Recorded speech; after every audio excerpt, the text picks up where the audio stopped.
એટલે અમને કૃષ્ણ બોલાવે છે. જેટલું બોલાવે છે એટલું જ બોલીએ છીએ, એનાથી વધારે નથી બોલતા. ત્યારે એક ગોપી કીધું, બેન આ કનૈયાની વાંસળી સાંભળી આપણને તો ક્યારેક આવવા ન દે સાસુ, આપણો ઘરવાળો, આપણા સસરા, આપણા છોકરા, આપણે તો જવું હોય તો પરવાનગી લેવાની, પણ ભાગ્યશાળી તો જંગલની હરણીઓ છે. ધન્યાસ્મ મૂઢમતયો પિહરિણ્યયેતા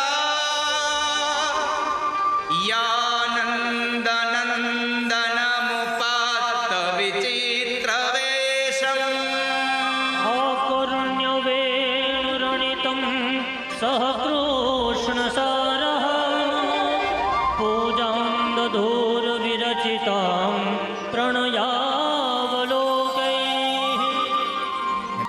પ્રાણ વલ્લભ ભગવાન શ્રી કૃષ્ણ જ્યારે સુંદર વેશભૂષા ધારણ કરીને બંસરી બજાવે ત્યારે આ જંગલની ગમાર હરણીઓ ધન્યાઃ સ્મ મૂઢમતયોપી હરિણ્યયેતા, આ મૂઢ એવી હરણીઓ વાંસળીના સુર સાંભળી અને પોતાના પતિ કૃષ્ણસાર એવા મૃગને હારે લઈ અને નંદનંદન યશોદાનંદનના દર્શન કરવા માટે જાય અને પ્રેમ ભરી દ્રષ્ટિથી કૃષ્ણને નિહાળે છે.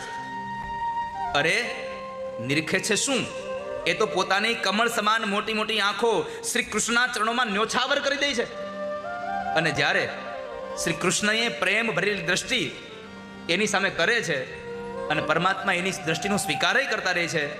ધન્ય છે આવી હરણીઓને કે જે ભગવાનની વાંસળી સાંભળીને પ્રભુ પાસે પોતાના પતિને લઈને જાય છે. આપણે તો ક્યાં ભાગ્યશાળી છે કનૈયાની વાંસળી. મારે અને પેલી ગાયો ગાવશ્ચ કૃષ્ણ મુખ નિર્ગત વેણુ ગીત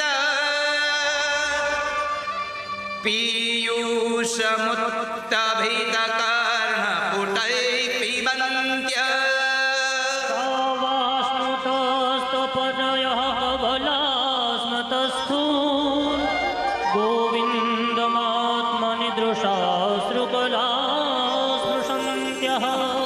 ધન્ય છે એ ગાયો કે ભગવાનની વાંસળીને સાંભળીને પોતાના કાન ઉપર ચડાવીને ભગવાનની વેણુ સાંભળે છે. ધન્ય છે ગાયોના વાછડાઓ કે જે પોતાના મોઢાની અંદર રહેલા દૂધને નીચે નથી ઉતારી શકતા.